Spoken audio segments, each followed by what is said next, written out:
구독자 여러분, 안녕하세요. 가족 이야기 채널입니다. 오늘 들려드릴 이야기는 한밤중 시계가 정확히 새벽 2시를 가리켰을 때 제 휴대전화가 갑자기 울리며 시작됩니다. 장모님이셨습니다. 떨리는 목소리로 장모님은 말씀하셨죠. 예, 민준아, 내 방으로 잠깐만 와줄 수 있겠니? 어두운 복도를 조심스럽게 걸어가 방문을 살짝 열자 따뜻한 노란 불빛이 새어나왔습니다. 그리고 제 눈앞에 펼쳐진 광경에 저는 그 자리에 얼어붙고 말았습니다. 늘 엄하고 냉정하게만 보였던 그분이 제 심장을 쿵 내려앉게 만드는 일을 하고 계셨기 때문입니다. 도저히 제 눈을 믿을 수가 없었습니다. 이 이야기 뒤에 숨겨진 진실이 궁금하시다면 지금부터 저와 함께 이 이야기에 귀를 기울여 주시기 바랍니다. 그날 밤 서울에는 부슬부슬 비가 내리고 있었습니다. 벽에 걸린 시계는 조용히 숫자 1을 지나고 있었죠. 세상은 너무나 고요해서 양철 지붕을 두드리는 빗소리만이 규칙적으로 들려왔습니다. 저는 아내 지혜 옆 작은 침대에 누워 뒤척이고 있었습니다. 온종일 공사장에서 힘들게 일했으니 베개에 머리를 대자마자 잠들 줄 알았습니다. 하지만 어찌 된 일인지 오늘따라 마음이 천근만근 무거웠습니다. 곧 다가올 달 민지의 학원비, 마감일이 머릿속을 떠나지 않았기 때문입니다. 그때 침대 옆 협탁에서 휴대전화가 희미하게 울렸습니다. 실눈을 뜨자 화면에 장모님이라는 이름이 떠 있었습니다. 이 시간에 전화라니 분명 무슨 심각한 일이 생긴 게 틀림없었습니다. 저는 벌떡 일어나 아내가 깨지 않도록 조심하며 방을 나와 전화를 받았습니다. 네, 장모님. 웬일이세요? 일어났니? 내 방으로 잠깐 와주면 안 되겠느냐? 장모님의 목소리는 어딘지 모르게 잠겨 있었습니다. 무슨 일 있으세요? 너무 늦은 시간인데요. 제가 걱정스레 묻자 장모님은 별일 아니다. 그냥 와서 잠깐만 도와다오. 지혜는 깨우지 말고. 라고 하셨습니다. 저는 순간 망설였습니다. 평소 장모님은 매우 엄격하고 까다로운 분이셨습니다. 절대 이상한 행동을 하실 분이 아니었죠. 더군다나 한밤중에 사위를 부르는 일은 상상도 할 수 없었습니다. 불길한 예감에 심장이 세차게 뛰기 시작했습니다. 저는 낡은 잠바를 걸치고 조용히 복도로 나갔습니다. 집안은 쥐죽은 듯 조용했고 복도의 희미한 노란 등만이 낡은 타일 바닥을 비추고 있었습니다. 장모님 방 앞에 다다르니 문이 살짝 열려 있고 그 틈으로 가느다란 빗줄기가 새어나왔습니다. 밖에서는 여전히 비가 내리고 있었죠. 저는 가볍게 문을 두드렸습니다. 들어오너라. 작지만 떨리는 목소리가 들렸습니다. 문을 열고 무슨 일이시냐고 여쭤보려던 저는 그 자리에 얼어붙고 말았습니다. 방 한가운데 장모님께서 등을 살짝 구부린 채 앉아 계셨습니다. 스탠드 불빛 아래 그분의 지친 얼굴과 깊은 주름이 선명하게 보였습니다. 그리고 장모님의 손에는 제 낡은 작업용 잠바가 들려 있었습니다. 제가 매일같이 입고 다니던 어깨 솔기가 다 터져버린 바로 그 잠바였습니다. 장모님은 떨리는 손으로 조심스럽게 바늘에 실을 꿰어 한 땀 한 땀 정성껏 잠바를 꿰매고 계셨습니다. 책상 위에는 구겨진 학원비 고지서와 함께 떨리는 글씨로 쓰인 작은 메모지가 놓여 있었습니다. 민서방, 내가 가진 게 없어. 이른 새벽 자네가 입고 나갈 옷이라도 꿰매주고 싶네. 자네 생각에 도통 잠이 오질 않아. 저는 숨을 쉴 수가 없었습니다. 모든 감정이 목구멍에 걸린 듯 답답했습니다. 사위에게 늘 나를 세우고 사사건건 지적하시던 분이라고만 생각했는데 지금 제 눈앞의 장모님은 한밤중에 저를 위해 바느질을 하고 계셨습니다. 장모님, 왜 이걸? 저는 떨리는 목소리로 차마 다가서지 못했습니다. 장모님은 고개를 드셨습니다. 눈가가 붉게 물들어 있었죠.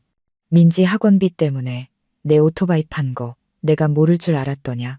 저는 깜짝 놀랐습니다. 아내 지혜에게조차 말하지 않은 비밀이었습니다. 널 탓하는 게 아니다. 넌 좋은 가장이야. 그저 네가 너무 고생하는 게 안쓰러워서 그런다. 장모님의 목소리는 메어 있었습니다. 저는 아무 말도 할 수 없었습니다. 죄스러운 마음에 고개를 숙였죠. 장모님은 바늘을 내려놓고 옷 주머니에서 작은 봉투를 꺼내셨습니다. 이건 내가 조금 모아둔 돈이다. 새 잠바라도 하나 사 입어라. 감기 걸리면 안 된다. 저는 다급히 손사래를 쳤습니다. 장모님, 이걸 어떻게 받아요? 잔말 말고 받거라. 큰 돈은 아니지만 네가 받지 않으면 내 마음이 더 아플 게다. 장모님은 단호하지만 따뜻한 눈빛으로 저를 바라보셨습니다. 저는 고개를 숙였습니다. 뜨거운 눈물이 바닥으로 뚝뚝 떨어졌습니다. 방 안에는 문틈으로 스며드는 바람 소리와 옷감을 꿰매는 바늘 소리만이 가득했습니다. 제가 얼마나 어리석었는지, 그리고 이 온기가 얼마나 깊은 것인지 깨달았습니다. 제가 늘 두려워하고 피하기만 했던 장모님이 사실은 저를 가장 조용히 걱정하고 계셨던 겁니다. 결혼 후 장모님은 늘 제게 거리를 두셨습니다. 말씀도 별로 없으셨고 가끔은 제 서툰 행동을 타박하기도 하셨죠. 저는 장모님이 저를 마음에 들어 하지 않는다고 생각했습니다. 하지만 비 내리는 이 깊은 밤, 저는 깨달았습니다. 말로 표현되지 않는 사랑도 있다는 것을, 보이지 않는 곳에서 묵묵히 가족을 지탱하는 작은 불꽃처럼 그런 사랑도 있다는 것을요. 장모님은 꿰맨 잠바를 곱게 개어 책상 위에 올려놓으시며 저를 보셨습니다. 내일 이거 입고 출근하거라. 내가 꿰맸으니 더 따뜻할 게다. 저는 목이 메어 겨우 고개를 끄덕였습니다. 네, 감사합니다. 장모님.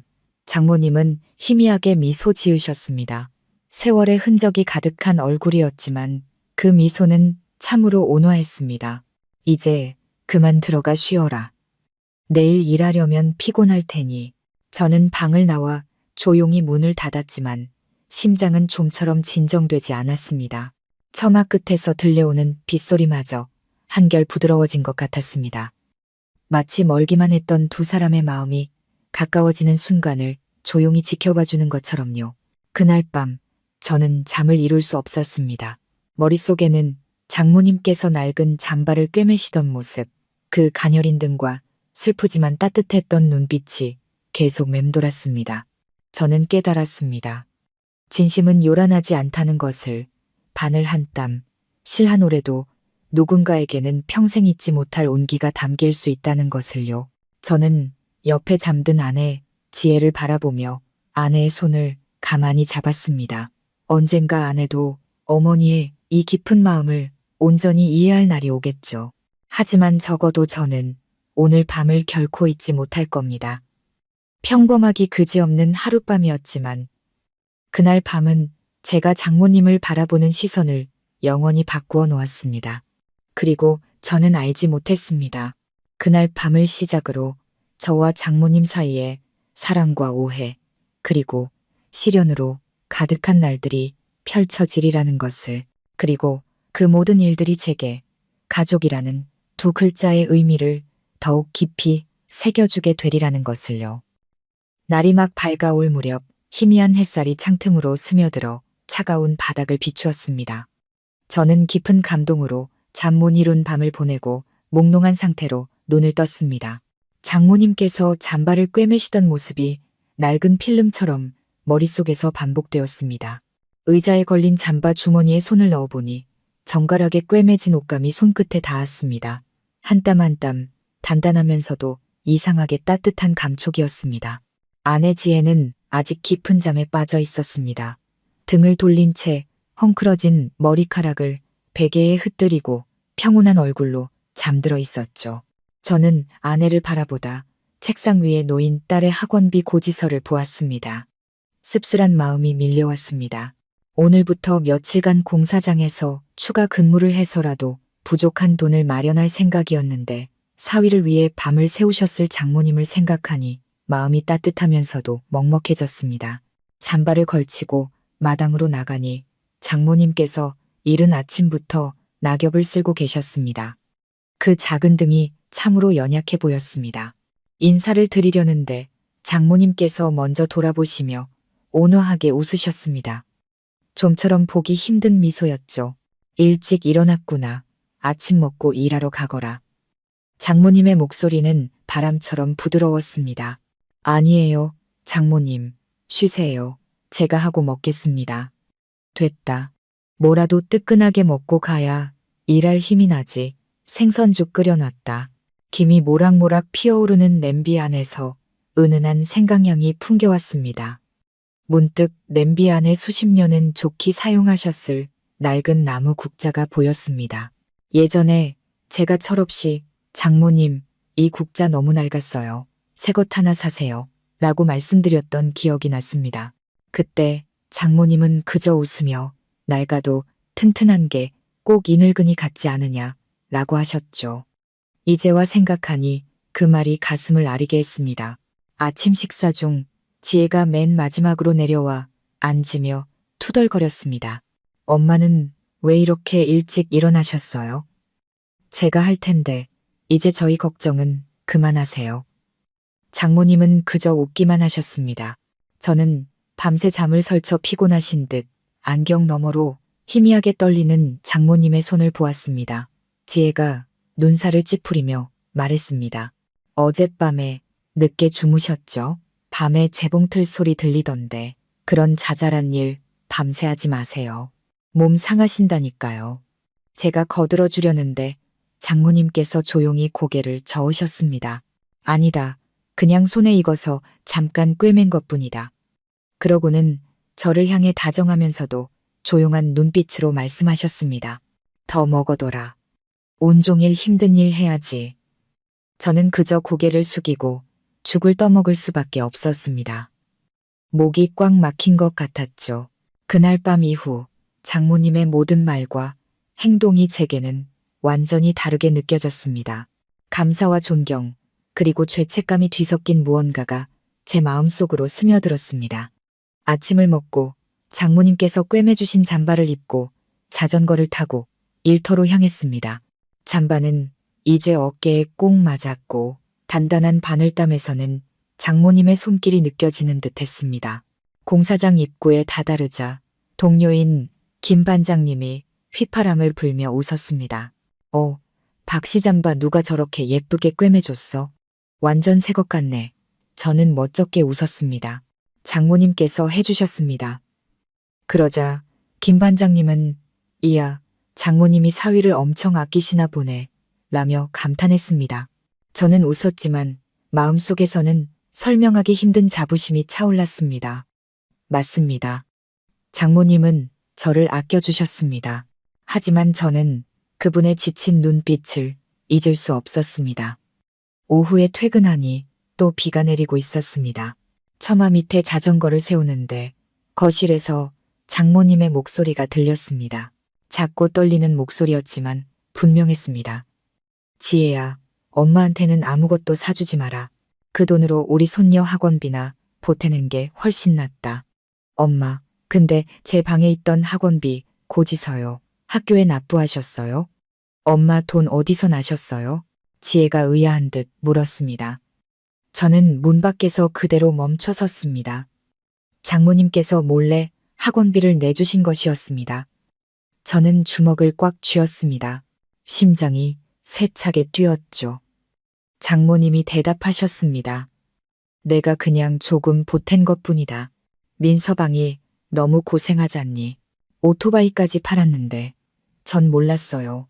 사업 자금 때문에 가지고 있는 줄 알았는데 지혜의 목소리가 메어 있었습니다. 너희들 마음 불편할까봐 말 안 했다. 하지만 지혜야, 내 남편은 너랑 민지를 정말 아끼는 사람이다. 딸 미래를 위해 자기 밥줄까지 파는 남자는 요즘 세상에 드물어. 저는 조용히 뒤돌아섰습니다. 더는 들을 수가 없었죠. 차가운 빗방울이 어깨를 적셨지만 춥지 않았습니다. 가슴속에서 뜨거운 감동이 차올랐기 때문입니다. 저는 장모님을 늘 간섭 많고 깐깐한 분이라고 생각했습니다. 하지만 이제야 알겠습니다. 그것은 모진 세월을 홀로 견뎌온 어머니가 자식을 사랑하는 방식이었음을.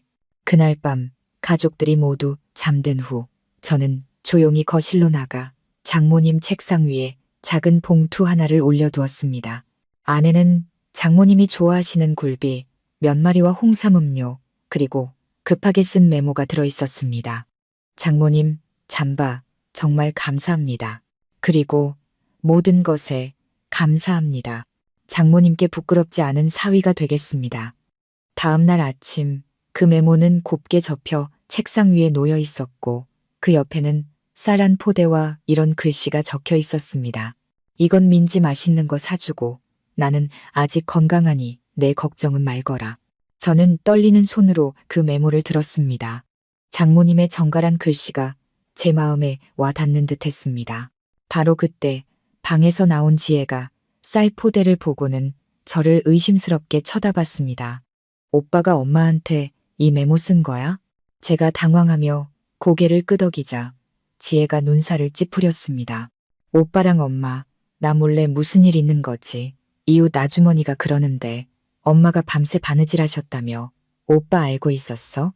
제가 대답하기도 전에 부엌에서 나오신 장모님께서 낮지만 단호한 목소리로 말씀하셨습니다. 숨기는 게 뭐가 있겠니? 내가 내 사위 아끼는 게 뭐 잘못됐느냐? 지혜는 당황하며 슬픈 눈빛을 보였습니다. 저는 지혜에게 다가가 손을 잡았습니다. 별일 아니야, 지혜야. 장모님께서 그냥 날 좀 도와주신 것뿐이야. 내가 장모님께 큰 은혜를 입었어. 장모님은 저희를 보며 희미하게 미소 지으셨습니다. 가족끼리는 서로 이해하면 되는 게다. 더는 서로 숨기지 말고 살아라. 그게 마음고생 덜 하는 길이다. 그 순간 저는 장모님의 눈에서 보기 드문 안도감을 보았습니다. 하지만 저는 알지 못했습니다. 그 온화한 미소 뒤에 장모님께서 더 큰 비밀을 숨기고 계셨다는 것을요. 며칠 뒤 우리 가족 모두를 충격에 빠뜨리고 제게 희생이라는 두 글자의 의미를 뼈저리게 느끼게 할 사건이 터지게 됩니다. 이야기가 밤에 꿰맨 잠바 한 벌로 끝나는 줄 알았지만 사실 그것은 시작에 불과했습니다. 친어머니든 장모님이든 어머니의 사랑이 때로는 한평생 고개 숙여 감사해야 할 만큼 깊고 무겁다는 것을 깨닫게 해줄 시련의 시작이었습니다. 그날 아침 햇살이 막 비치기 시작할 무렵이었습니다. 제가 출근 준비를 하고 있는데 부엌에서 장모님 목소리가 들렸습니다. 지혜야, 나 시장 좀 다녀오마. 채소랑 생선 좀 사다가 찌개 끓여줄게. 지혜가 침실에서 나오며 약간 짜증 섞인 목소리로 말했습니다. 엄마, 그냥 좀 쉬세요. 어제도 잠 못 주무셨잖아요. 시장은 제가 갈게요. 장모님은 웃으며 손사래를 치셨습니다. 괜찮다. 내가 하는 게 편해. 넌 민지 공부나 신경 써. 저는 낡은 자전거를 끌고 나가시는 장모님의 뒷모습을 보았습니다. 낡은 외투와 푹 눌러쓴 모자에 가려진 그 모습에서 저는 이상하게도 곧 무슨 일이 터질 것 같은 불길한 예감을 느꼈습니다. 약 1시간 후 제가 공사장에서 시멘트를 나르고 있을 때 휴대전화가 미친 듯이 울렸습니다. 시장 야채 가게 아주머니였습니다. 아주머니는 다급한 목소리로 외쳤습니다. 민준 씨 맞죠? 장모님이 시장에서 쓰러지셨어요. 지금 동네 의원으로 모시고 있어요. 저는 그 자리에 얼어붙었습니다. 손에서 삽을 떨어뜨렸고 온몸에 힘이 빠져나갔습니다. 저는 지혜에게 겨우 전화를 걸어 지혜야, 장모님이 쓰러지셨대. 나 지금 의원으로 가고 있어. 라고 외치고는 미친 듯이 달렸습니다. 의원은 소독약 냄새로 가득했고 이웃 몇몇이 밖에서 수군거리고 있었습니다. 문을 열고 들어가니 장모님께서 창백한 얼굴로 침대에 누워 계셨습니다. 의사 선생님이 혈압을 재며 심각한 목소리로 말했습니다. 심한 저혈당에 영양실조 증세까지 보입니다. 조금만 늦었으면 큰일 날 뻔했어요. 이분 며칠 굶으신 것 같은데요. 그 말에 저는 숨이 멎는 것 같았습니다. 고개를 숙인 채 누워 계신 장모님을 보니 목이 메어왔습니다. 지혜가 헐떡이며 달려왔습니다. 엄마, 왜 이러세요? 저는 말없이 장모님이 들고 계시던 낡은 시장 가방을 보았습니다. 안에는 값싼 채소 몇 가지와 생선 몇 마리, 그리고 구겨진 봉투 하나가 들어 있었습니다. 봉투를 열어본 순간 제 심장은 갈갈이 찢어지는 듯 했습니다. 안에는 익숙한, 떨리는 글씨체로 쓴 메모가 있었습니다. 이번 달 전기세는 내가 냈다. 우리 사위 고생 좀 덜어줘야지. 지혜는 눈이 동그래졌습니다. 엄마가 왜 혼자 이걸 다. 저는 아내의 손을 꽉 잡았습니다. 부끄러움과 죄송함이 한꺼번에 밀려왔습니다. 앙상하게 마른 장모님의 두 손은 마치 누가 뺏어가기라도 할 것처럼 이불 끝을 꽉 쥐고 있었습니다. 불과 며칠 전 밤, 제 잠바를 꿰매주시던 바로 그 손이었습니다. 잠시 후 장모님은 정신을 차리셨습니다. 그리고는 약한 목소리로 물으셨습니다. 다들 괜찮으냐? 나는 괜찮다. 그냥 잠깐 어지러웠을 뿐이야. 저는 목이 메어 말했습니다. 장모님, 왜 저희한테 숨기셨어요? 며칠이나 굶으신 거예요? 장모님은 제 시선을 피하며 고개를 돌리셨습니다. 별거 아니다. 그냥 좀 덜 먹은 것뿐이야. 그래야 전기세도 내고 우리 민지 맛있는 것도 사주지. 지혜가 울음을 터뜨리며 어머니의 손을 잡았습니다. 엄마는 왜 이렇게까지 하세요? 우리 집, 이 정도는 아니잖아요. 장모님은 그저 힘없이 웃으실 뿐이었습니다. 나는 괜찮다. 더 힘들 때도 너희 삼남매를 다 키웠는데 이까짓 것쯤이야. 그 말을 듣는 순간 제 심장은 누군가 꽉 움켜쥐는 듯 아팠습니다. 저는 장모님께서 저와 우리 가족을 얼마나 깊이 사랑하시는지, 그리고 그 사랑을 얼마나 조용한 방식으로 표현해 오셨는지 깨달았습니다. 의사 선생님은 장모님께 충분한 휴식과 영양이 필요하다고 당부했습니다. 저는 장모님을 부축해 집으로 돌아왔습니다. 마음속에서는 죄송함과 제 자신에 대한 분노가 들끓었습니다. 집에 도착하자 딸 민지가 달려나왔습니다. 할머니, 제 생선 사오셨어요? 장모님은 애써 미소를 지으며 손녀의 머리를 쓰다듬으셨습니다. 그럼 우리 민지 좋아하는 생선 사왔지. 저녁에 맛있게 먹자. 저는 차마 그 모습을 볼 수 없어 고개를 돌렸습니다. 눈물이 쏟아질 것 같았죠. 그날 오후 집안에는 무거운 침묵만이 흘렀습니다. 저녁이 되어 장모님 방에 들어가 보니 벽에 기댄 채 낡은 목줄을 만지고 계셨습니다. 저는 침대 옆에 앉아 낮은 목소리로 말했습니다.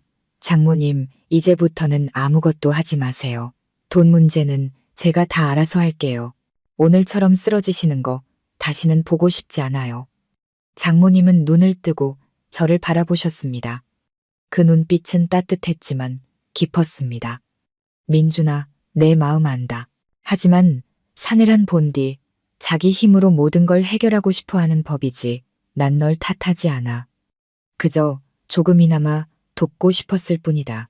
너희가 돈 때문에 싸울까봐 그게 무서웠다. 저는 장모님의 손을 잡았습니다. 피부 아래 가느다란 혈관의 떨림이 느껴졌습니다. 아니에요, 장모님. 이제 안 싸울게요.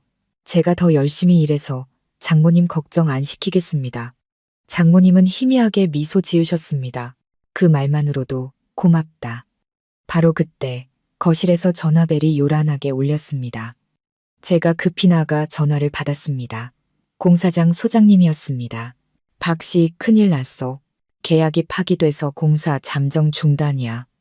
당분간 나올 필요 없어. 저는 그 자리에 얼어붙었습니다. 귀가 멍해지고 손에서는 식은땀이 흘렀습니다. 일이 없다는 건 돈이 없다는 뜻이었습니다. 저는 걱정스러운 표정을 감추고 방으로 들어갔지만 장모님은 모든 것을 꿰뚫어 보고 계셨습니다. 일 그만두게 됐느냐? 장모님의 목소리는 작았지만 단호했습니다. 제가 힘없이 고개를 끄덕였습니다. 장모님은 긴 한숨을 쉬시더니 천천히 일어나 장롱 서랍에서 낡은 봉투 하나를 꺼내셨습니다. 이건 내가 예전에 내 장인어른이 남긴 낡은 장롱을 팔아서 마련해 둔 돈이다. 이걸로 우선 급한 불부터 끄거라. 저는 눈이 동그래졌습니다. 장모님, 그 장롱을 파셨다고요? 장모님은 고개를 끄덕였습니다. 낡은 물건일 뿐이다. 가족보다 소중한 게 어디 있겠느냐. 마침 방으로 들어오던 지혜가 그 말을 듣고는 울음을 터뜨렸습니다. 엄마, 어떻게 그러실 수가 있어요. 그건 아버지가 남기신 유품이잖아요. 장모님은 천천히 딸의 어깨에 손을 얹으셨습니다. 그 눈빛은 슬픔으로 가득했습니다. 내 아버지도 너희를 위해 많은 것을 팔았다. 나도 그저 너희를 위해 똑같이 했을 뿐이다. 물건은 사람의 정보다 귀하지 않아. 집안은 깊은 침묵에 잠겼습니다. 저는 그 자리에 무릎을 꿇었습니다. 장모님, 죄송합니다. 제가 장모님을 너무 힘들게 해드렸습니다. 장모님은 눈물을 흘리시며 제 손을 잡아 일으키셨습니다. 그런 말 마라. 네가 아내를 아끼고 자식을 사랑하는 것만으로도 나는 기쁘다. 노란 등불 아래 우리 세 사람의 그림자가 낡은 벽 위로 길게 늘어졌습니다. 밖에서는 또다시 비가 내리고 있었습니다. 저는 장모님을 바라보며 아픔과 감사를 동시에 느꼈습니다. 그 순간 저는 다시는 장모님을 걱정시키지 않겠다고 굳게 맹세했습니다. 하지만 저는 몰랐습니다. 그 맹세가 오히려 저를 더 큰 사건 속으로 몰아넣게 될 줄은. 며칠 뒤 낯선 남자가 장모님의 이름이 적힌 봉투를 들고 찾아왔을 때 그 안에 담긴 진실은 저를 완전히 무너뜨리고 말았습니다. 장모님께서 쓰러지신 지 사흘째 되던 날, 비는 여전히 그치지 않았습니다. 집안의 공기는 더욱 무겁게 가라앉아 있었죠. 장모님은 방에 누워 계셨지만 눈에 띄게 야위셨습니다. 죽을 한술 한술 힘겹게 드시는 모습을 볼 때마다 제 가슴은 미어졌습니다. 저는 어떻게든 빨리 새 일자리를 구해야겠다고 다짐했습니다. 그날 아침 마당을 쓸고 있는데 낯선 오토바이 한 대가 대문 앞에 섰습니다. 키가 크고 검은 우비를 입은 남자가 내려 두툼한 봉투를 들고 다가왔습니다. 박 여사님 사위분 되시죠? 어떤 분이 이걸 꼭 전해달라고 부탁했습니다. 누가 보낸 겁니까? 제가 묻자 남자는 고개를 저었습니다. 저는 심부름만 하는 사람이라 모릅니다. 아주 급한 거라고만 했습니다. 그는 오토바이를 타고 순식간에 사라졌고 저는 빗물에 젖은 봉투를 든 채 멍하니 서 있었습니다. 집으로 들어서자 장모님은 저를 보시고는 얼굴이 굳어졌습니다. 그건 어디서 난 거냐? 어떤 낯선 사람이 장모님께 전해달라며 주고 갔습니다. 장모님은 떨리는 손으로 봉투를 받아 드셨습니다. 봉투 겉면에는 이렇게 쓰여 있었습니다. 오래된 약속을 지키는 박 여사님께. 그 글씨를 읽자마자 장모님의 입술이 파래졌습니다. 무슨 일이세요, 장모님? 제가 걱정되어 묻자 장모님은 대답 없이 떨리는 손으로 봉투를 열었습니다. 두툼한 돈다발과 함께 누렇게 변색된 편지 한 장이 떨어졌습니다. 장모님은 그 편지를 집어들고는 눈물을 쏟아내기 시작했습니다. 저와 지혜는 어쩔 줄 몰라 서로를 쳐다보았습니다. 제가 바닥에 떨어진 편지를 주워 읽었습니다. 박 여사, 내가 살아있는 동안에는 이 돈을 받지 않을 걸 알지만 나에게는 시간이 얼마 남지 않았소. 나는 그날 당신에게 빚을 졌소. 약속과 그리고 아들 하나를 말이오. 이건 내 아들 민준이가 덜 고생하도록 남기는 돈이니 내가 누구인지는 그 아이에게 말하지 말아주시오. 편지 끝에는 김진우라는 서명이 있었습니다. 저는 그 자리에 얼어붙었습니다. 장모님은 책상에 엎드려 어깨를 들썩이며 우셨습니다. 지혜가 당황해서 물었습니다. 엄마, 이 사람 누구예요? 장모님은 한참을 우시다가 고개를 드셨습니다. 눈물로 흐려진 눈으로 저를 보며 말씀하셨습니다. 민준아, 내가 오랫동안 너에게 숨겨온 비밀이 있다. 김진우라는 사람은 나와 내 돌아가신 아버지의 오랜 친구다. 저는 숨을 멈췄습니다. 아버지라니요? 장모님은 한숨을 쉬며 고개를 끄덕였습니다. 과거에 나는 그 사람이 운영하던 목공소에서 격리로 일했다. 내 아버지 강성철 씨는 그곳의 목수였지. 내 아버지가 사고로 세상을 떠났을 때 나는 어린 지혜를 데리고 정말 막막했다. 그때 김진우 씨가 나를 많이 도와주었지만 나는 장례비를 치를 약간의 돈만 빌렸을 뿐이다. 저는 여전히 이해가 되지 않았습니다. 그게 저랑 무슨 상관인데요? 장모님은 저를 똑바로 바라보셨습니다. 그 눈빛은 슬프면서도 단호했습니다. 민준아, 김진우 씨가 바로 내 친아버지다. 그 한마디에 세상이 무너지는 것 같았습니다. 저는 그 자리에 못 박힌 듯 서 있었고 귀는 멍멍해졌습니다. 지혜는 손에 들고 있던 컵을 떨어뜨려 산산조각 냈습니다. 저는 입을 열었지만 아무 말도 나오지 않았습니다. 머릿속에는 오직 내 친아버지다라는 말만이 울려 퍼졌습니다. 그럴 리가. 한 번도 만나본 적 없고 이름조차 들어본 적 없는 사람이었습니다. 저는 뒷걸음질 쳤습니다. 거짓말이죠. 장모님. 거짓말이라고 해주세요. 제가 더듬거리며 말하자 장모님은 눈물을 흘리며 고개를 저으셨습니다. 나도 어쩔 수 없었다. 민준아.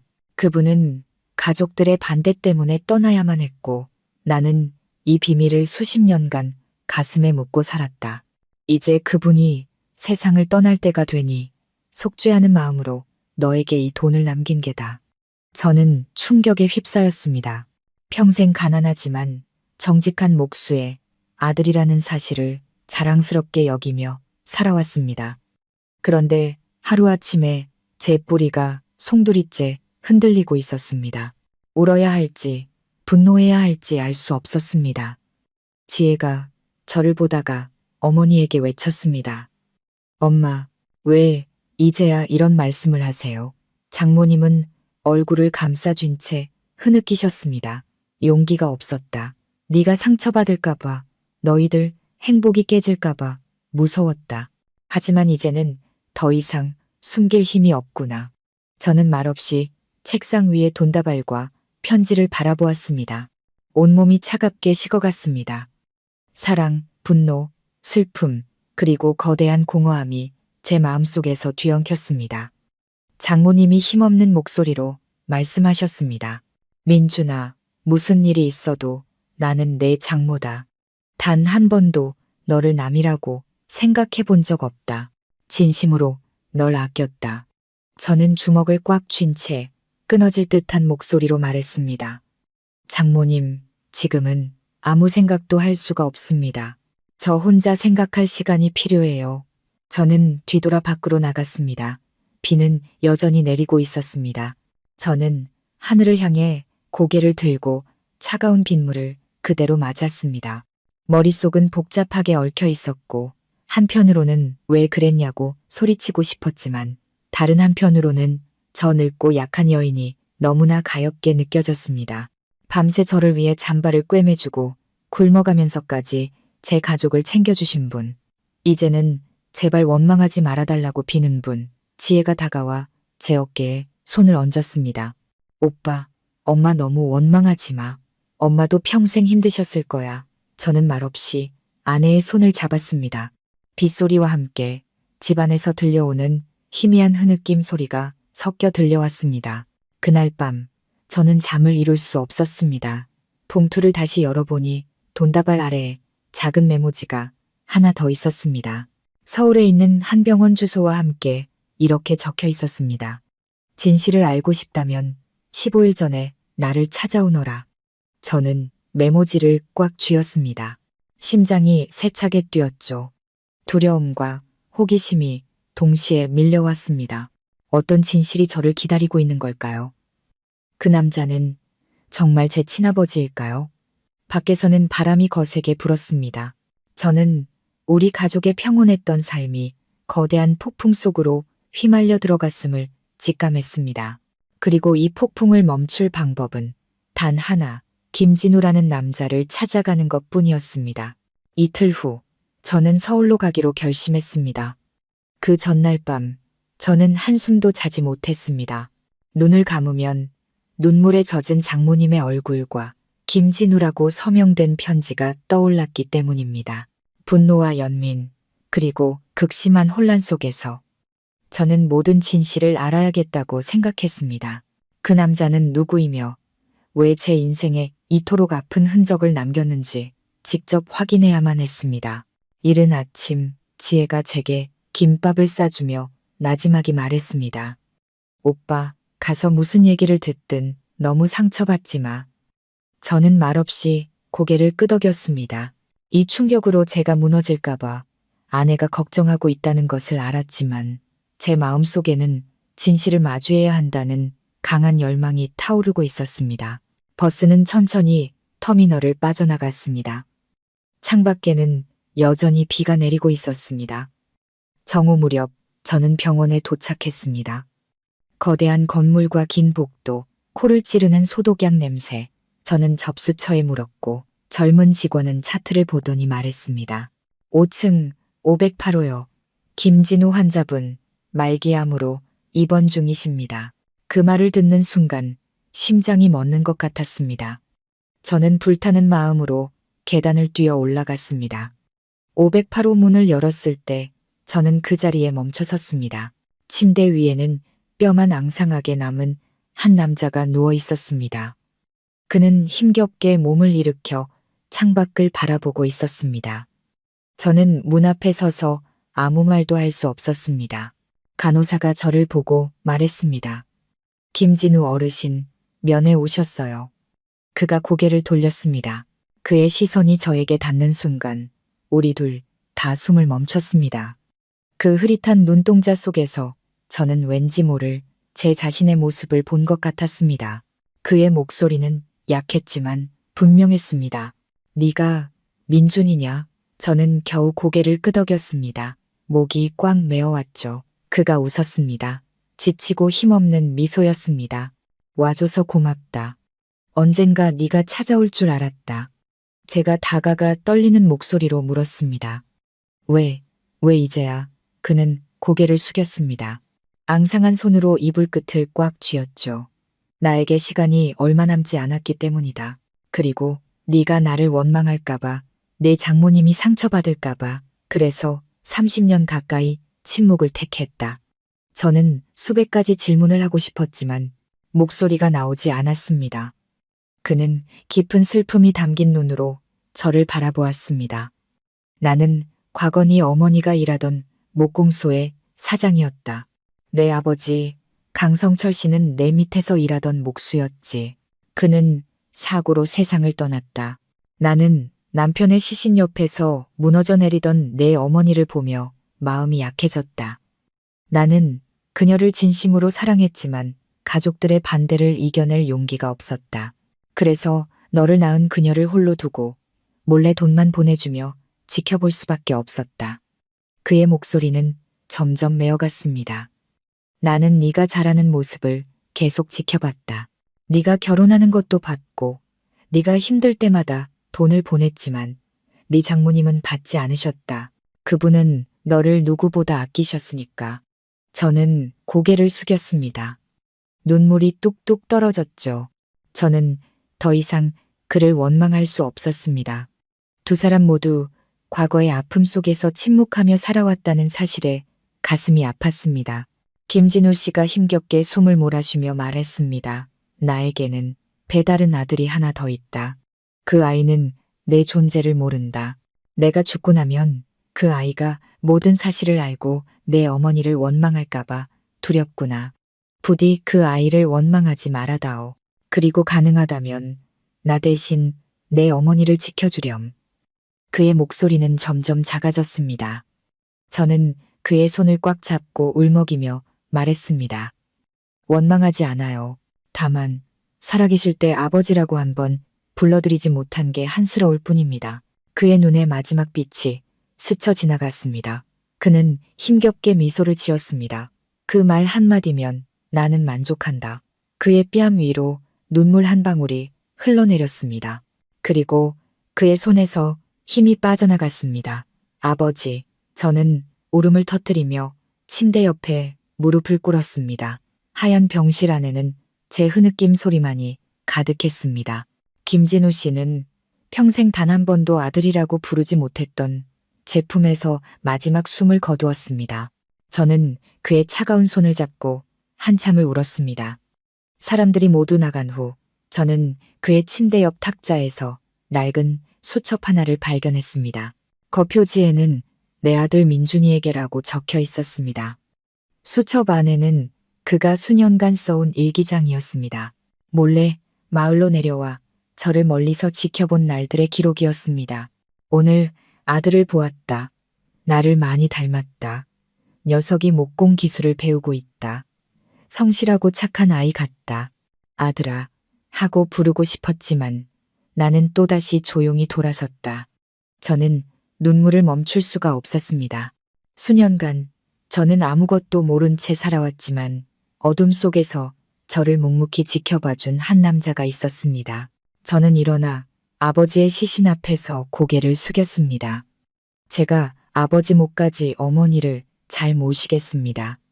서울 하늘에는 폭우가 쏟아지고 있었습니다.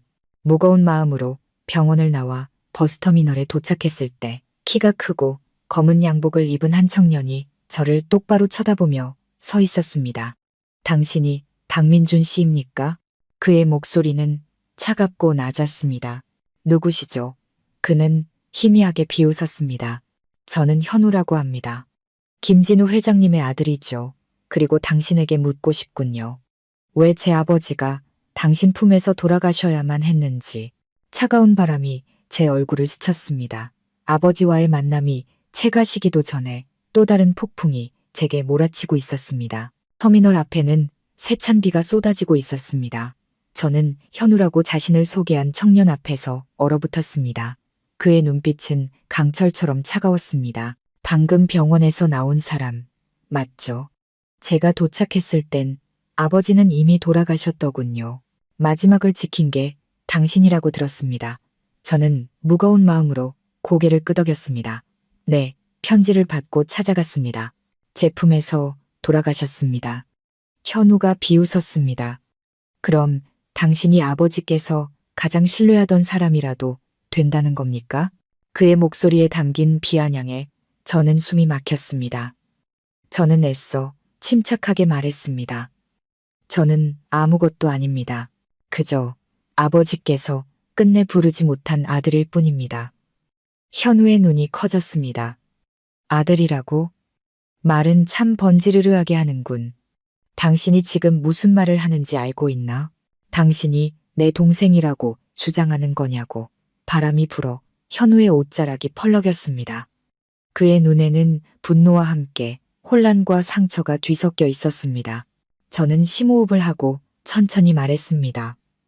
당신의 것을 탐내려는 게 아닙니다. 하지만 그게 사실입니다. 돌아가시기 전에 아버지께서 직접 제게 말씀해 주셨습니다.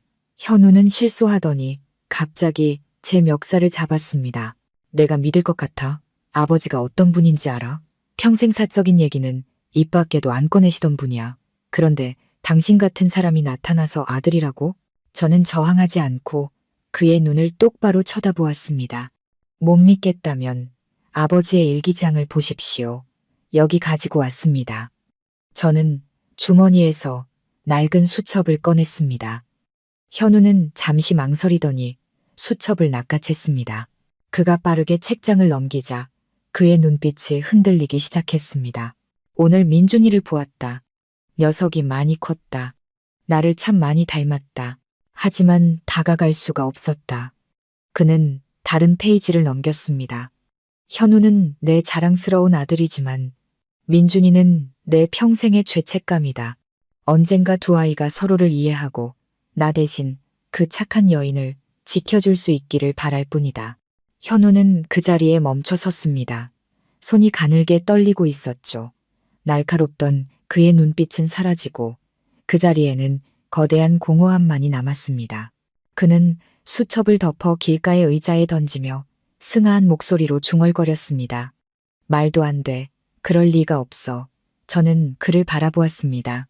세상이 무너지는 듯한 그 기분을 저도 알기에 마음이 무거웠습니다. 한참 후 현우가 붉어진 눈으로 저를 보며 물었습니다. 사실이라면 당신은 뭘 원하는데? 아버지의 인정을 받고 유산을 나누려는 건가? 저는 고개를 저으며 단호하게 말했습니다. 아니요. 저는 아버지의 마지막 말씀을 듣고 제 어머니가 왜 평생 침묵 속에 살아야 했는지 이해하고 싶었을 뿐입니다. 유산은 필요 없습니다. 모든 것이 명확해져서 제 어머니가 편안해지시길 바랄 뿐입니다. 현우는 씁쓸하게 웃었습니다. 편안. 당신 때문에 아버지가 더 힘들어 하셨다는 건 알아. 버려진 아들이 있다며 늘 괴로워하셨어. 몇 달 동안 그게 무슨 소린지 몰랐는데 이제야 알겠군. 그게 바로 당신이었어. 저는 고개를 숙였습니다. 현우의 원망은 틀리지 않았습니다. 제 존재 자체가 그 가족에게는 깊은 상처였을 테니까요. 잠시 침묵이 흐른 뒤 현우가 무거운 목소리로 말했습니다. 내일 장례식입니다. 형식을 갖춰 치를 겁니다. 오고 싶으면 오세요. 하지만 당신 어머니는 모시고 오지 마십시오. 사람들 입에 오르내리게 하고 싶지 않습니다. 저는 그를 똑바로 바라보며 말했습니다. 이해합니다. 하지만 가겠습니다. 아버지께 향 하나는 올려드려야겠습니다. 현우는 더 이상 아무 말 없이 돌아서서 빗속으로 걸어갔습니다. 다음 날 장례식은 교회의 큰 저택에서 치러졌습니다. 모든 것이 잘 준비되었지만 공기는 무겁기만 했습니다. 저는 멀리 구석에 서서 영정 사진 속 아버지를 바라보았습니다. 사진 속 그는 평온하게 웃고 있었습니다. 제가 만났던 지친 모습과는 너무나 달랐습니다.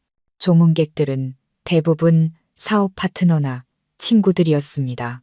모두가 아버지를 강직하고 공정한 분이었다고 말했지만 그가 평생 죄책감을 안고 살았다는 사실을 아는 사람은 아무도 없었습니다. 상복을 입은 현우는 냉정할 정도로 침착했지만 그의 시선이 저를 스쳐 지나갈 때 저는 그 눈에서 원망이 아닌 무거운 슬픔을 보았습니다. 사람들이 거의 돌아갔을 때 저는 앞으로 나아가 향을 피웠습니다. 자욱한 향 연기 속에서 저는 오랫동안 고개를 숙였습니다. 아버지, 살아계실 때 불러드리지 못했지만 약속은 지키겠습니다. 어머니와 그리고 현우 형을 지키겠습니다. 뒤로 물러서는데 등 뒤에서 현우의 목소리가 들렸습니다. 정말 아무것도 원하지 않습니까? 저는 돌아보며 작게 대답했습니다. 네, 그저 아버지가 편히 잠드시길 바랄 뿐입니다. 저에게 아버지는 이미 마지막 사과로 모든 빚을 갚으셨습니다. 현우는 침묵했습니다. 잠시 후 그가 말했습니다. 유언장에 당신에게 남기는 봉투가 따로 있었습니다. 아직 열어보지 않았습니다. 아마 아버지는 당신이 알기를 바라셨을 겁니다. 그는 양복 안주머니에서 봉인된 편지 한 통을 꺼냈습니다. 겉면에는 떨리는 글씨로 쓰여 있었습니다. 내가 감히 아들이라 부르지 못했던 민준이에게. 저는 떨리는 손으로 편지를 열었습니다. 안에는 짧은 편지와 땅문서 한 장이 들어 있었습니다. 편지에는 이렇게 적혀 있었습니다. 이것으로 내게 진 빚을 다 갚을 수는 없겠지. 고향에 있는 작은 땅, 과거 목공소였던 그곳을 마지막 선물로 남긴다. 가능하다면 그곳을 다시 일으켜 세워다오. 나무는 썩어도 사람의 마음은 썩지 않는 법이다. 네가 그 의미를 이해하리라 믿는다. 저는 편지를 접었습니다. 눈물이 흘렀죠. 현우가 저를 보며 메인 목소리로 말했습니다. 아버지가 옳았던 것 같습니다. 아버지는 늘 당신을 믿으셨어요. 저는 현우의 어깨에 손을 얹고 조용히 말했습니다.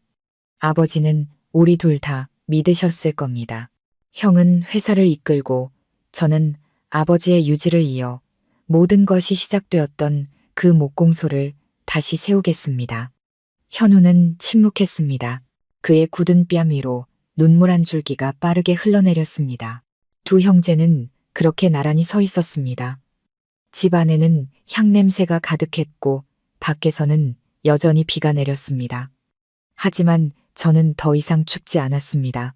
그 순간부터 우리는 더 이상 낯선이가 아니라 같은 피를 나눈 형제였기 때문입니다. 비록 늦었지만 마침내 아버지의 이름을 제대로 부를 수 있게 된 두 아들이었습니다. 아버지의 장례식을 치르고 사흘 뒤 저는 고향으로 돌아왔습니다. 익숙한 시골길은 얇은 안개에 덮여 있었습니다. 길가의 대나무 숲은 마치 제 슬픔을 위로하듯 조용히 서 있었죠. 제 손에는 아버지가 남기신 땅 문서가 들려 있었습니다. 그곳은 과거 진성목공소가 있던 자리였습니다. 아버지는 살아생전 나무는 썩어도 사람의 마음은 썩지 않는다고 쓰셨습니다. 저는 그 의미를 이해하고 싶었습니다. 목공소의 녹슨 철문에는 진성목공소라는 낡은 간판이 비스듬히 걸려 있었습니다. 문을 열고 들어서자 오래된 톱밥과 곰팡이 냄새가 훅 끼쳐왔습니다. 사방에는 널빤지가 널브러져 있고 재단기 위에는 먼지가 두껍게 쌓여 있었습니다. 벽 틈으로 스며든 햇살에 먼지들이 떠다니는 모습이 마치 시간이 멈춘 듯 했습니다. 구석에는 낡은 나무 괴짝이 하나 있었습니다. 녹슨 자물쇠를 힘겹게 열자 안에는 서류 뭉치와 낡은 가죽 수첩이 들어 있었습니다. 수첩 첫 장에는 떨리는 글씨로 이렇게 쓰여 있었습니다. 내가 세상에 없을 때만 열어볼 것. 저는 떨리는 손으로 수첩을 열었습니다. 첫 장은 이렇게 시작되었습니다. 1995년 나는 아버지에게 목공소를 물려받았다. 그때 나에게는 두 명의 친구가 있었다. 강성철과 박 여사. 성철은 최고의 목수였고 박 여사는 새로운 경리였다. 둘은 참 좋은 사람들이었다. 그러다 사고가 터졌다.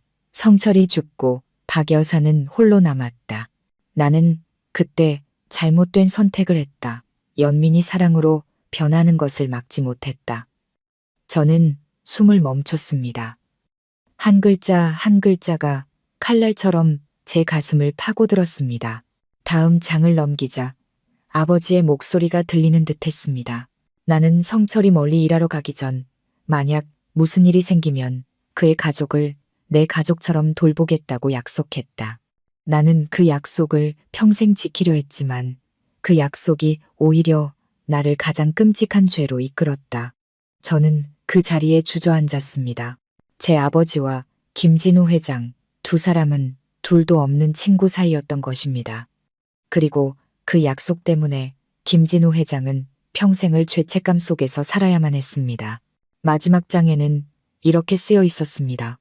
언젠가 민준이가 이 사실을 알게 된다면 부디 전해다오. 나는 내 어머니를 사랑한 것을 후회하지 않지만 친구인 성철에게는 평생 죄인이라고. 목공소 뒤편 작은 방, 시멘트 바닥 아래에 그 아이가 봐야 할 것이 있다. 저는 벌떡 일어났습니다. 목공소 뒤편 작은 방으로 향했습니다. 굳게 잠긴 문을 부수고 들어가자 퀴퀴한 냄새가 코를 찔렀습니다. 텅 빈 방에는 낡은 재단과 얼룩진 시멘트 바닥뿐이었습니다. 바닥을 두드리자 텅 빈 소리가 났습니다. 저는 삽을 가져와 바닥을 파헤치기 시작했습니다. 잠시 후 녹슨 쇠 상자 하나가 모습을 드러냈습니다. 안에는 낡은 서류 뭉치와 노랗게 변색된 봉투가 들어 있었습니다. 떨리는 손으로 열어보니 1997년에 작성된 목공소 매매 계약서였습니다. 그런데 매도인 이름이 강성철로 되어 있었습니다. 아래에는 매도인 사망으로 대리인 김진우가 서명함이라고 적혀 있었습니다. 저는 그 자리에 얼어붙었습니다. 제 아버지가 돌아가신 후 김진우 회장이 아버지 이름으로 목공소를 팔았던 것입니다. 아마 빚을 갚거나 목공소를 지키기 위해 그랬을 겁니다. 그리고 수년 뒤 그는 목공소를 다시 사들여 자신의 이름을 붙인 것이었습니다. 계약서 아래에는 낡은 흑백 사진 한 장이 있었습니다. 아버지 강성철과 김진우 회장, 그리고 장모님이 나란히 서서 환하게 웃고 있는 사진이었습니다. 젊은 시절의 장모님은 단정하게 머리를 닦고 김진우 회장을 바라보는 눈빛에는 감사함과 미묘한 거리감이 섞여 있었습니다. 모든 조각이 맞춰지는 느낌이었습니다. 의리, 죄책감, 그리고 약속. 그 모든 것이 거대한 파도처럼 제게 밀려왔습니다. 바로 그때 밖에서 차가 멈추는 소리가 들렸습니다. 현우였습니다. 그는 저를 보더니 방 안을 훑어보고는 낮은 목소리로 말했습니다. 이걸 찾을 줄 알았습니다. 형, 나를 따라온 겁니까? 현우는 방으로 들어오며 다른 편지 한 통을 내밀었습니다. 장례식 후 아버지의 변호사가 연락했습니다. 아직 전달되지 않은 유언장이 하나 더 있다고요. 읽어봤습니다. 아버지가 왜 이 목공소를 당신에게 남겼는지 이제야 알겠습니다. 현우는 편지를 책상 위에 내려놓으며 천천히 말했습니다. 아버지는 이렇게 쓰셨습니다. 언젠가 민준이가 이 방을 찾게 되면 이것은 유산이 아니라 나의 참회라고 말해다오. 나는 그 아이가 목공소를 다시 세워 돈을 버는 곳이 아니라 우리 세 사람이 함께 꿈꿨던 곳으로 만들어주길 바란다. 가난한 사람들이 정직한 손으로 일하며 살아갈 수 있는 곳으로 말이다. 현우는 저를 바라보았습니다. 그의 눈에는 더 이상 차가운 기운이 없었습니다. 형은 모를 겁니다. 나는 아버지가 당신 얘기를 너무 많이 해서 질투했었습니다. 하지만 이제야 알겠습니다. 아버지는 당신이 친아들이라서가 아니라 당신이 아버지가 꿈꿨던 삶, 정직한 노동자의 삶을 살고 있었기 때문에 당신을 아꼈던 겁니다. 저는 현우를 보며 마음이 따뜻해지는 것을 느꼈습니다. 아버지가 이곳을 사람들을 돕는 곳으로 만들길 바라셨다면 우리 함께 합시다. 형제가 함께 아버지의 약속을 지켜요. 현우는 잠시 저를 바라보더니 조용히 고개를 끄덕였습니다. 좋아. 어머니는 다르지만 우리는 같은 피를 나눴으니까 내가 돕지. 밖에서는 비가 그치고 구름 사이로 햇살이 비쳐내렸습니다. 공기 중에 먼지들이 반짝이는 모습이 마치 잠자던 나무 조각들이 다시 살아나는 것 같았습니다. 저는 주위를 둘러보며 나지막이 말했습니다. 이곳은 과거의 아픔이었지만 이제는 부활의 장소가 될 겁니다. 현우가 다가와 저와 함께 낡은 널빤지를 치우기 시작했습니다. 우리의 모든 움직임은 과거를 씻어내는 듯 했습니다. 부드러운 바람결에 누군가의 목소리가 들리는 듯 했습니다. 고맙다, 아들들아. 저는 고개를 들었습니다. 바람이 불어 마지막 남은 낙엽들을 흩날렸습니다. 그 순간 저는 아버지가 진정으로 평안을 찾으셨다고 믿었습니다. 석 달 후 진성목공소는 재건되기 시작했습니다. 저와 현우는 함께 현장을 지휘했습니다. 전국 각지에서 좋은 목재들이 들어왔고 목공소는 다시 활기를 띠었습니다. 낡은 벽이 새로 칠해지고 낡은 기계가 새 것으로 바뀌는 모습을 보며 제 마음은 이상하게 따뜻해졌습니다. 아버지께서는 두 아들이 말없이 함께 일하며 화해하기를 바라셨던 것 같습니다. 장모님은 가끔 목공소에 오셔서 멀리서 저희가 일하는 모습을 지켜보셨습니다. 그 눈에는 기쁨과 죄책감이 섞여 있었습니다.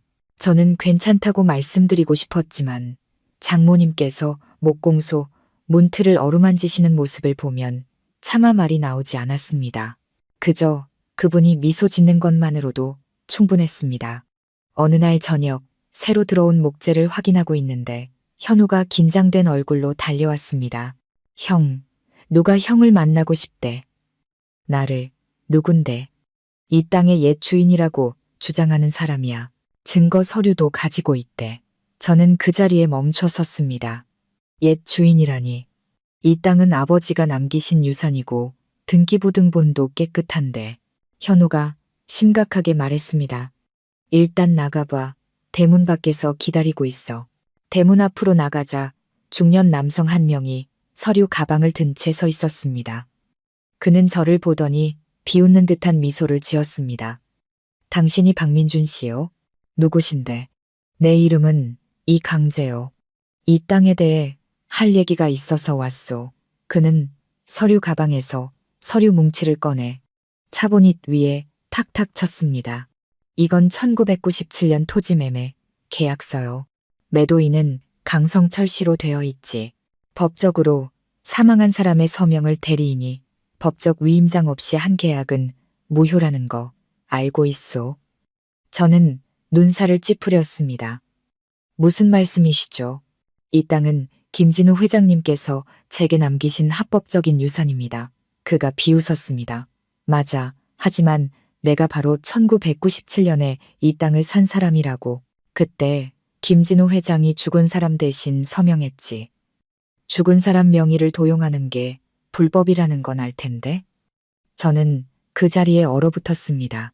아버지의 수첩에 적혀 있던 글귀가 떠올랐습니다. 매도인 사망으로 대리인이 서명함. 심장이 세차게 뛰었습니다. 그의 말이 사실이라면 그 계약은 법적으로 문제가 될 수 있었습니다. 현우가 다가와 차갑게 말했습니다. 말은 쉽지. 원본 서류는 어디 있소? 이강재는 주머니에서 붉은 도장이 찍힌 낡은 서류를 꺼내 보였습니다. 여기 원본이 있어. 내 이름 이강재. 나는 분명 돈을 주고 샀고 증인도 있어. 나중에 김진우 회장이 잠시 맡아달라고 하더니 몰래 자기 이름으로 등기를 바꾼 거지. 나는 그를 믿고 가만히 있었지만 이제 그가 죽었으니 내 땅을 되찾으러 온 거요. 저는 주먹을 꽉 쥐었습니다. 증거도 없이 그런 말을 어떻게 믿습니까? 돈을 받았다는 영수증도 증인도 다 있소. 만약 당신이 땅을 돌려주지 않으면 소송을 걸겠소. 그러면 법정에서 당신 아버지는 죽은 사람의 문서를 위조한 사기꾼이 되겠지. 당신 아버지의 명예가 어떻게 될지 잘 생각해 보시오.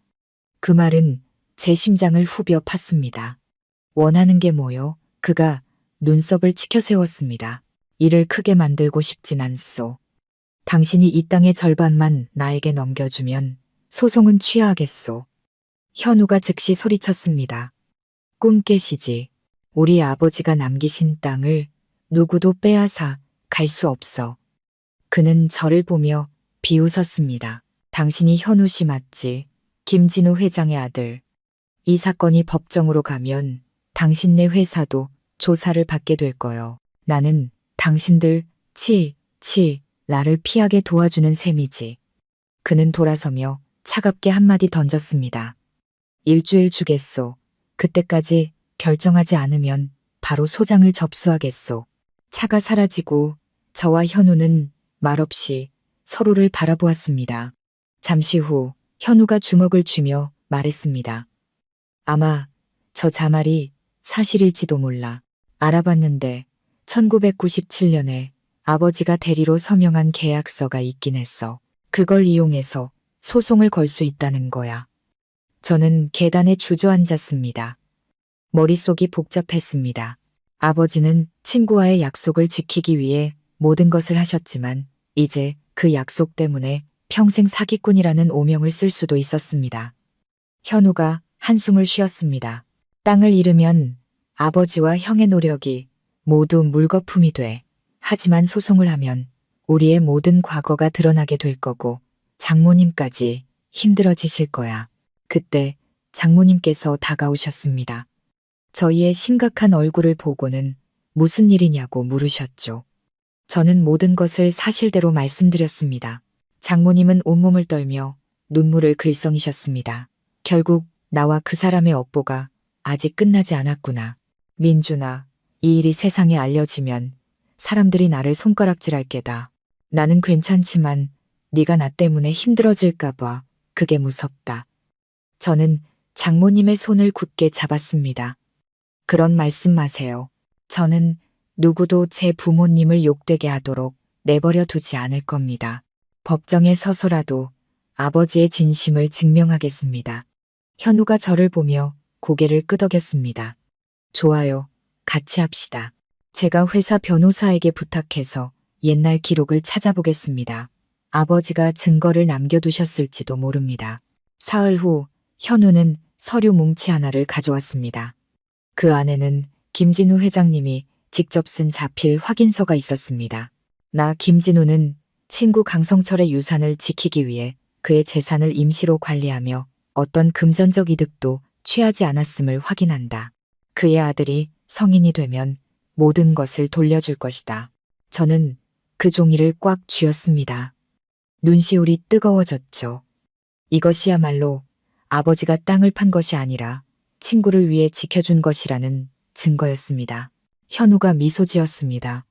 이제 반격할 수 있겠네요. 법정에서 이강재는 승리를 확신한 듯 의기양양하게 앉아 있었습니다.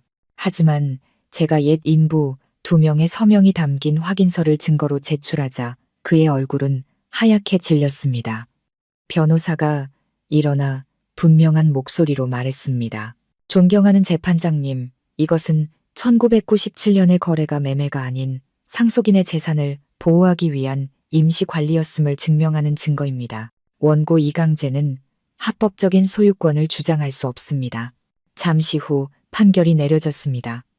재판부는 토지의 합법적인 소유권이 저에게 있음을 선언했습니다. 법원을 나서며 하늘을 올려다보았습니다. 부드러운 바람에 갓 깎은 나무 냄새가 실려왔습니다. 현우가 제 어깨를 두드렸습니다. 봤죠, 형. 아버지가 여전히 우리를 지켜주고 계세요. 저는 눈물을 글썽이며 웃었습니다. 아니, 우리가 아버지의 명예를 지켜낸 거야. 그날 저녁, 장모님은 목공소의 낡은 제단 앞에서 향을 피우셨습니다. 성철 씨, 진우 씨, 이제 2사람 모두 편히 쉬세요. 아이들이 모든 것을 바로잡았습니다. 저는 그 모습을 보며 마음이 한결 가벼워지는 것을 느꼈습니다. 밖에서는 목공소의 기계 소리가 힘차게 울려 퍼지고 있었습니다. 모든 것이 제자리를 찾은 것 같았습니다. 이강재 사건이 해결된 후 목공소는 빠르게 자리를 잡았습니다. 동네 사람들은 이곳을 진성목공소라 부르며 가난한 청년들에게 일자리를 주는 고마운 곳이라고 칭찬했습니다. 모든 것이 평화로워 보였습니다. 하지만 그 평화는 오래가지 않았습니다. 어느 비 오는 늦은 밤, 저와 현우가 새 기계를 점검하고 있을 때였습니다. 현우가 전화를 받으러 나간 사이 갑자기 목공소에 모든 불이 꺼졌습니다. 어둠 속에서 저는 구석에 서 있는 희미한 그림자를 보았습니다. 현우야, 왜 불 껐어? 대답은 없었습니다. 대신 누군가 젖은 나무 바닥을 끌며 다가오는 소리가 들렸습니다. 그 그림자는 거대한 제단기 옆에 멈춰 섰습니다. 갑자기 기계가 요란한 소리를 내며 작동하기 시작했습니다. 제가 반응하기도 전에 기계에서 불꽃이 튀며 거대한 널빤지가 제게로 날아왔습니다. 저는 비명을 지르며 피했지만 어깨를 강타당하고 쓰러졌습니다. 번개가 치는 순간 저는 검은 옷을 입은 그 남자의 모습을 똑똑히 보았습니다. 그는 바닥에서 무언가를 줍더니 어둠 속으로 사라졌습니다.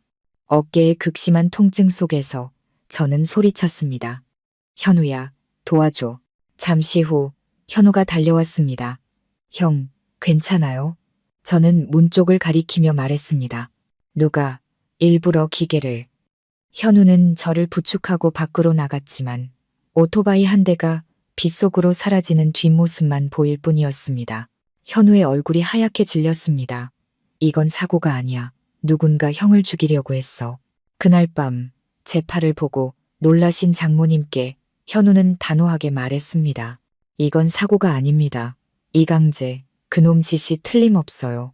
하지만 재판은 끝났지 않으냐. 그렇기 때문에 앙심을 품은 겁니다. 그놈 전 재산을 투자했다가 망했다고 들었습니다. 그날 이후 목공소에는 이상한 일들이 계속 일어났습니다.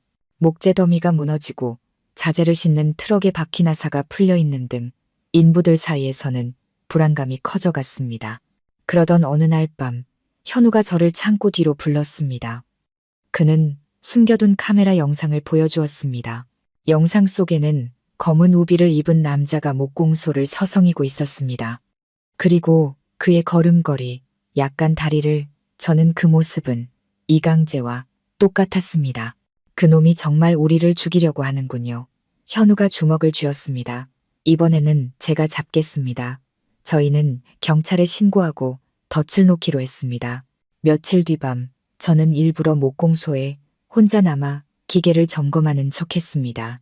자정이 가까워지자 검은 그림자가 몰래 들어와 목재 더미에 기름을 붓기 시작했습니다. 그가 불을 붙이려는 순간 모든 조명이 켜졌습니다. 현우와 경찰들이 덮쳤습니다. 꼼짝마. 남자는 당황해서 도망치려 했고 제가 앞을 가로막았습니다. 그가 저를 밀치고 도망가려 할 때 저는 그의 모자를 벗겼습니다. 이강재였습니다. 그는 소리쳤습니다. 너희들이 내 모든 걸 빼앗아 갔어. 나도 전부 망가뜨려 버릴 거야. 경찰이 그를 제압했습니다. 현우가 제게 다가와 물었습니다. 형, 괜찮아요? 저는 거친 숨을 몰아쉬며 고개를 끄덕였습니다. 조금만 늦었으면 목공소는 잿더미가 됐을 거야. 경찰차에 타기 전 이강재는 증오의 찬눈으로 저희를 보며 외쳤습니다. 이걸로 끝난 줄 알아. 너희들이 아직 모르는 게 훨씬 많아. 그 말에 저는 소름이 돋았습니다. 다음 날 경찰은 이강재의 집에서 위조된 유언장과 서류들을 발견했습니다. 하지만 이상한 점은 그 모든 것이 이강재 혼자서는 만들 수 없을 정도로 정교했다는 것입니다. 누군가 그에게 자료를 제공하고 그를 조종하고 있었습니다. 경찰이 보여준 CCTV 영상 속에서 저는 이강재의 집을 드나드는 한 남자를 보고 숨을 멈췄습니다. 이 사람은 최 부장님이에요. 아버지 회사에서 일하시던 옛날 격리부장이요. 현우도 그를 기억했습니다. 아버지가 그러셨어. 회사 돈을 횡령하고 도망쳤다고. 며칠 뒤 체포된 최 부장과 대면했을 때 그는 비웃으며 말했습니다. 나는 정의를 되찾고 싶었을 뿐이다. 이 땅은 원래 내 아버지 강성철의 것이었고 김진우가 그걸 빼앗았지. 그리고 너는 그 배신의 결과물일 뿐이야. 그는 강성철의 죽음이 단순한 사고가 아니었으며 김진우가 일부러 위험한 작업을 시켰다고 주장했습니다. 증거가 있소? 경찰이 묻자 그는 자신만만하게 말했습니다. 물론이지. 목공소 사무실. 내가 1997년에 몰래 만든 벽 속 금고에 모든 진실이 담긴 장부가 들어있다. 다음 날 저희는 경찰과 함께 목공소로 갔습니다. 최 부장이 말한 벽을 허물자 정말로 낡은 금고가 나왔습니다. 그 안에는 낡은 장부가 들어있었습니다. 떨리는 손으로 장부를 넘기던 저는 중간에 적힌 충격적인 내용을 발견했습니다. 그것은 회계장부가 아니라 최 부장의 자백서였습니다. 나 최영철은 회사 돈을 횡령했고 강성철의 서명을 위조해 김진우에게 책임을 떠넘겼다. 성철의 죽음은 사고였지만 나는 내 죄가 드러날까 두려워 도망쳤다. 언젠가 이 글을 읽는 이가 있다면 부디 용서해 주길 바란다. 저는 그 자리에 주저앉았습니다. 눈물이 흘렀죠. 모든 진실이 밝혀진 순간이었습니다. 최 부장이 그토록 비난했던 김진우 회장은 사실 그의 죄를 뒤집어 쓴 피해자였던 것입니다. 다시 경찰서에서 대질 신문을 할 때 최 부장은 장부를 보고는 얼굴이 하얗게 질렸습니다. 그는 조작이야. 김진우가 나에게 죄를 덮어 씌우려고 새로 쓴 거야. 라고 소리쳤지만 필적 감정 결과 그의 글씨가 맞다는 것이 증명되었습니다. 그는 그 자리에 무너져 내렸습니다. 평생을 증오 속에서 살아온 한 인간이 스스로 만든 거짓말에 갇혀 파멸하는 순간이었습니다. 그날 저녁 저는 집에 돌아와 장모님께 모든 이야기를 해드렸습니다. 장모님은 한참을 침묵하시더니 조용히 말씀하셨습니다. 과거에 최 부장이 나를 좋아했었다. 내가 그 마음을 받아주지 않자. 내가 진우 씨를 택했다고 생각해 원한을 품은 게지. 증오는 사람을 악마로 만드는구나. 장모님은 저를 보며 말씀하셨습니다. 민준아, 어떤 일이 있어도 마음속에 증오를 품고 살지는 마라. 그것은 자기 자신을 불태우는 가장 무서운 불이다. 그날 밤 현우가 술 한 병을 들고 찾아왔습니다. 저희 두 사람은 마루에 앉아 조용히 술잔을 기울였습니다. 현우가 웃으며 말했습니다. 형, 이제 아버지께서도 편히 웃고 계실 거야. 우리가 아버지가 남기신 모든 것을 지켜냈으니까. 저는 고개를 끄덕였습니다. 목공소뿐만 아니라 아버지의 명예와 사람의 마음까지도. 밤하늘에는 별이 총총히 떠 있었습니다. 모든 폭풍이 지나가고 마침내 평화가 찾아온 것 같았습니다. 최 부장 사건이 해결된 후 저는 예전에 아버지가 쓰시던 작은 방을 정리했습니다. 벽에는 아버지와 강성철 씨가 함께 찍은 낡은 사진이 걸려 있었습니다. 사진을 닫기 위해 액자를 떼어내자 그 뒤에서 작은 편지 한 통이 떨어졌습니다. 겉면에는 이렇게 쓰여 있었습니다. 언젠가 민준이가 어른이 되면 이 편지를 읽게 해다오. 떨리는 손으로 편지를 열었습니다. 아버지 김진우의 글씨였습니다. 민준아, 이 글을 읽고 있다면 나는 이미 세상에 없겠지. 너와 내 어머니에게 숨겨야만 했던 마지막 진실이 있다. 내 아버지 강성철이 사고를 당하던 날, 사실 나도 현장에 있었다. 낡은 기계가 고장났는데 성철이가 납품기일을 맞추겠다며 무리하게 작업을 했다. 기계가 폭발하려는 순간 나는 전원을 내리려 했지만 감전되고 말았다. 그때 성철이가 나를 밀쳐내고 대신 기계에 깔렸다. 그는 나를 구하고 죽은 것이다. 나는 평생 그 죄책감 속에서 살았다. 저는 편지를 떨어뜨렸습니다. 숨이 막혔습니다. 제 친아버지는 친구를 구하기 위해 자신의 목숨을 희생했던 것입니다. 그리고 김진우 회장은 친구의 목숨을 대신해 살아남았다는 죄책감 속에서 평생을 보냈던 것입니다. 편지는 계속되었습니다. 나는 성철이에게 평생 갚을 수 없는 빚을 졌다. 그래서 내 어머니와 너를 내 가족처럼 돌보겠다고 약속했다. 하지만 내 마음이 이성을 따르지 않았고 결국 선을 넘어버렸다. 나는 내 어머니를 진심으로 사랑했지만 그것은 나의 씻을 수 없는 잘못이었다. 이 목공소를 지킨 것은 돈을 벌기 위함이 아니었다. 네가 자랐을 때 돌아올 곳, 너의 두 아버지가 함께 꿈꾸었던 장소를 남겨주고 싶었기 때문이다. 언젠가 이 편지를 읽게 되면 부디 불태워다오. 진실은 때로 남은 사람들을 더 아프게 할 뿐이다. 네가 착하게 어머니와 현우를 사랑하며 살아준다면 그것만으로 나는 편히 눈을 감을 수 있다. 이포. 저는 소리내어 울었습니다. 수년 동안 저는 그를 원망했습니다. 하지만 이제야 알겠습니다. 그는 침묵을 선택함으로써 우리 모두를 지키려 했던 것입니다. 그날 밤 저는 장모님께 편지를 보여드렸습니다. 장모님은 편지를 읽고는 그 자리에 주저앉아 오열하셨습니다. 결국 이 얘기를 했군요. 성철 씨가 그 일을 구하다가 그랬군요. 저는 장모님의 손을 잡았습니다. 장모님, 두 분 모두 누구도 원망하지 않으셨을 겁니다. 두 분 다 의리 있고 따뜻한 분들이셨으니까요. 다음 날 저와 현우는 목공소에 두 아버지의 사진을 나란히 걸었습니다. 그리고 아버지의 마지막 편지를 불태웠습니다. 타오르는 불꽃을 보며 저는 나지막이 말했습니다. 아버지, 그리고 또 다른 아버지, 두 분 모두 제 아버지십니다. 이 목공소는 두 분의 꿈을 이어가는 장소가 될 겁니다. 정직한 사람들이 과거에 얽매이지 않고 살아가는 곳으로 만들겠습니다. 현우가 눈시울을 붉히며 말했습니다. 그리고 우리 두 사람이 진짜 형제가 되는 곳이기도 하겠지. 저는 미소 지었습니다. 마음이 한결 가벼워졌습니다. 그날 저녁 목공소에서 작은 잔치가 열렸습니다. 장모님과 저 그리고 현우가 함께 앉았습니다.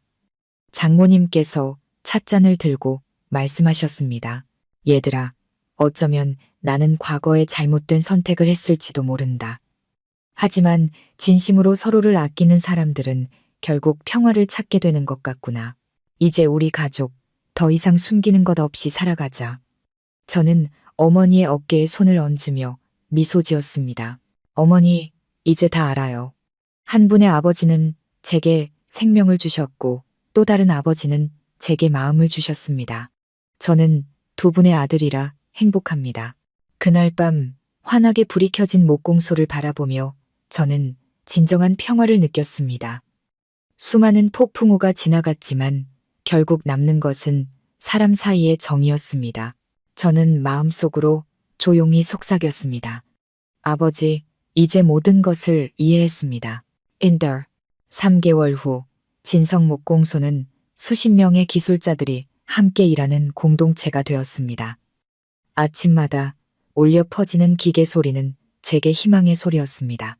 장모님은 이제 매일 아침 목공소에 나오셔서 저희가 일하는 모습을 보며 조용히 미소 짓습니다. 현우는 도시의 큰 회사를 동료에게 맡기고 이곳에 돌아와 가난한 청년들을 위한 무료 목공 기술 교육 센터를 열었습니다.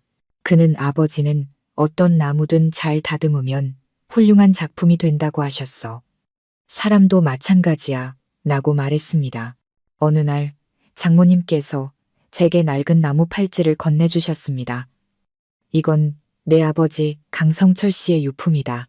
진우 씨가 보관하고 있다가 언젠가 네가 모든 진실을 알게 되면 전해주라고 했었다. 저는 눈물을 글썽이며 그 팔찌를 손목에 찼습니다. 수년간 저는 진실을 찾아 헤맸지만 정작 제게 필요했던 것은 용서였습니다. 이제 이곳은 인정, 렌칭, 목공소라고도 불립니다. 과거의 실수를 딛고 다시 일어서고 싶은 사람들이 이곳을 찾아옵니다. 저는 그들의 과거를 묻지 않습니다. 그저 다시 시작할 진심이 있습니까? 라고 물을 뿐입니다. 그들이 고개를 끄덕이면 저는 그들을 믿고 일을 맡깁니다. 오늘 저녁 집에 돌아오니 장모님께서 팥죽을 끓이고 계셨습니다. 현우는 옆에서 새 기술자 이야기를 하며 웃고 있었습니다. 작은 집안은 웃음소리와 달콤한 팥죽 냄새로 가득했습니다. 더 이상 비밀도 두려움도 없는 두 아버지께서 그토록 바라시던 진짜 가족의 모습이었습니다. 저는 마루에 나와 환하게 불이 켜진 목공소를 바라봅니다. 힘차게 울리는 망치 소리가 제 심장 소리처럼 들립니다. 새로운 삶의 박동 소리. 저는 마음속으로 조용히 말합니다. 아버지, 그리고 또 다른 아버지, 어머니, 저 해냈습니다. 우리 가족, 이제 누구에게도 빚지지 않고 살아갑니다. 햇살이 새로 깎은 나무 위로 쏟아져 내립니다. 희망의 빗줄기처럼 저는 미소 짓습니다. 양심을 지키고 살아갈 때 어떤 과거라도 결국 평화로워질 수 있다는 것을 믿기 때문입니다. 구독자 여러분, 오늘 이야기가 여러분의 마음에 작은 울림을 주었다면 가족 이야기 채널 구독과 좋아요를 눌러주세요. 그리고 댓글로 여러분의 감상을 남겨주시면 저희에게 큰 힘이 됩니다. 앞으로도 따뜻한 사람의 정을 담은 이야기로 찾아뵙겠습니다. 감사합니다.